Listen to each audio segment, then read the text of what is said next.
हरे कृष्णा। आप सभी का स्वागत है आपके अपने चैनल प्रभु कृपया में। आज आपको इस वीडियो में आमलकी एकादशी व्रत कथा सुनाई जाएगी। चलिए शुरू करते हैं कथा।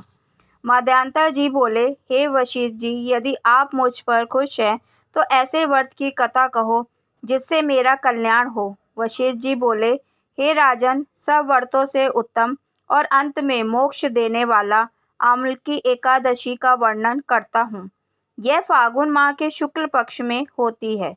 इस व्रत का पुण्य 1000 गोदान के फल के बराबर है। मैं आपसे एक पौराणिक कथा कहता हूँ।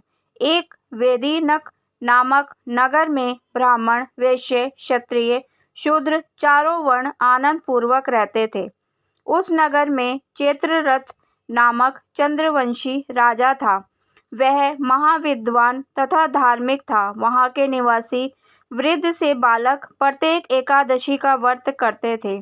एक समय फागुन मास के शुक्ल पक्ष को आमलकी नामक एकादशी आई। उस दिन राजा से प्रजा तक, वृद्ध से बालक तक सबने हर्ष सहित उस एकादशी का व्रत किया।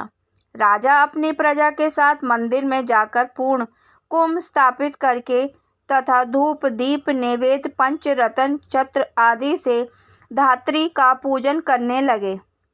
वह सब धात्री की इस प्रकार स्तुति करने लगे, हे धात्री, तुम ब्राह्मण स्वरूप हो, तुम ब्रह्मा जी द्वारा उत्पन्न हो और सारे पापों को नष्ट करने वाली हो। तुमको नमस्कार है। अब तुम अग्र स्वीकार करो। तुम श्री रामचंद्र जी द्वारा सम्मानित हो। मैं आपकी प्रार्थना करता हूँ, मेरे समस्त पापों का हरण करो। उस देवालय में रात्रि को सबने जागरण किया। रात्रि के समय उस जगह एक बहेलिया आया। वह महापापी और दुराचारी था। वह भूखा प्यासा था। उस जगह बैठकर विष्णु भगवान की कथा व एकादशी महात्म सुनने लगा। बहेलिया ने उस रात्रि को अन्य लोगों के साथ जागकर व्यतीत किया। प्रातःकाल होते ही सभी लोग अपने अपने घर गए।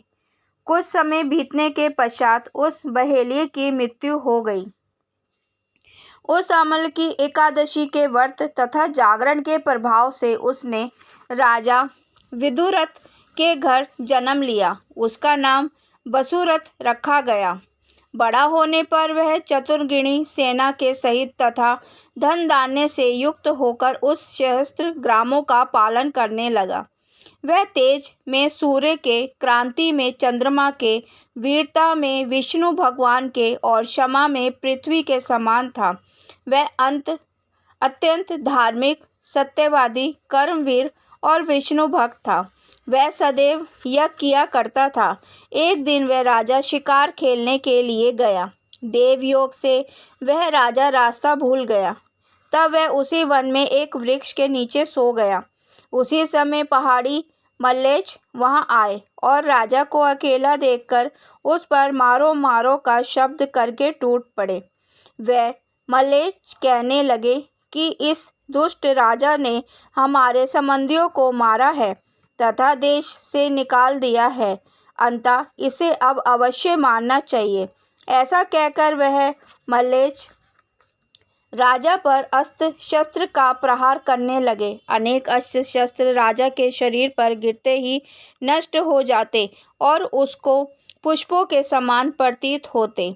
उन मल्लेचों के अस्त्र शस्त्र उन पर उल्टा प्रहार करने लगे, जिससे वह मूर्छित हो गए।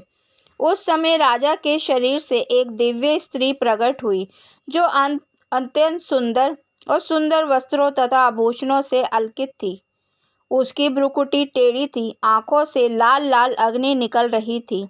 वह मलेचों को मारने दौड़ी और समस्त मलेचों को काल के गाल में पहुंचा दिया। अब राजा जब जागा तब इन मलेचों को मरा हुआ देखकर सोचने लगा कि इन शत्रुओं को किसने मारा है। जब वह राजा ऐसा विचार कर रहा था, तब ही आकाशवाणी हुई और कहने लगी, हे राजन, इस संसार में तेरी विष्णु भगवान के अतिरिक्त कौन रक्षा कर सकता है। इस आकाशवाणी को सुनकर राजा अपने नगर को वापस आ गया और सुखपूर्वक राज करने लगा। महर्षि वशिष्ठ जी बोले, हे राजन, यह सब अम्लकी एकादशी के व्रत का प्रभाव था।